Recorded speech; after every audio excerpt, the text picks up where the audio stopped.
Hey guys, welcome back. Thanks for joining History in a Pod for this week's episode. I'm really glad you decided to join. Me and Madison have a special episode for y'all. What I mean by that is the Declaration of Independence. Like, we talk about the Constitution all the time, but we never really talk about the document that led up to the Constitution, right? For sure, and I mean, all the events leading up to the Declaration of Independence are really wild to think about. Right, like, these colonists were literally fed up. Starting a whole revolution isn't something that, just happened, especially not against the most powerful nation, Great Britain, which was starting to colonize, literally the entire world. I feel like they should have seen it coming, though. Should have seen it coming. It's not like we wanted war, either. We created a whole Continental Congress explaining what was wrong. Unnecessary taxes on stamps, paper, and tea without, the representation in the parliament, I would be fed up, too. Around the time of the Enlightenment, too, we did not care about tradition anymore. I mean, and look at Common Sense by Thomas Paine. I think I have it pulled up right here. Society in every state is a blessing, but government, even at its best state, is but a necessary evil, and its worst state an intolerable one. Oh, wow. Massive slap in the face to the king of the most powerful nation at the time. Really gave insight to how people felt about the British, right? But is that really how the majority felt at the time? Look at the taxes they were paying. How could they not?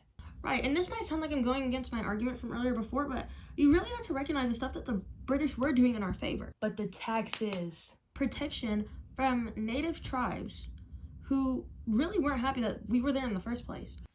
I see that, but they hindered it also. I mean, the Townshend Acts were literally created only to assert British authority, and it completely backfired on them. That did make the colonists pretty angry, huh? Exactly, and I mean, look at the authors of the Declaration of Independence.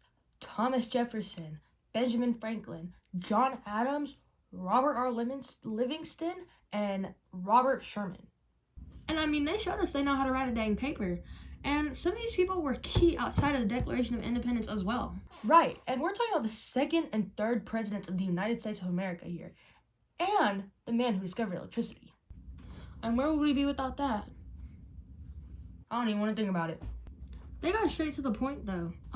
Life, liberty, and the pursuit of happiness. Pursuit of happiness. I mean, one can only imagine how frustrated and unhappy they were with these taxes and no representation.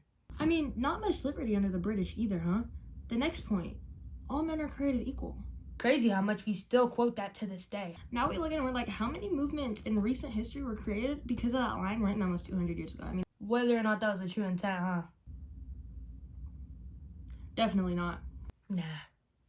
And finally, that citizens all shared this duty to defend these rights for themselves and others. If that's not a war cry, I don't know what is. I think it's also really important to take a look at what today's youth thinks about that. Hey Taylor and Madison, thanks for having me on. Thank you so much for coming. So what do you think about the Declaration of Independence's relevance on current society today?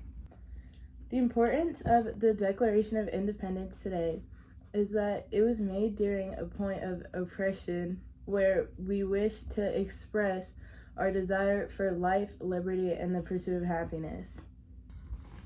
I mean, a lot of really interesting points were brought up. Really, really interesting to see what children today think about it. Sure, and look at westward expansion. The Royal Proclamation did not allow that at all. Being able to move past the appellation was huge. Right, and that's why it's so important that we look beyond the Constitution and the events leading up to it so we can properly analyze what it's trying to say. Well, that's all for today, folks. I really hope you enjoyed History in a Pod, and I hope to catch you on the next episode.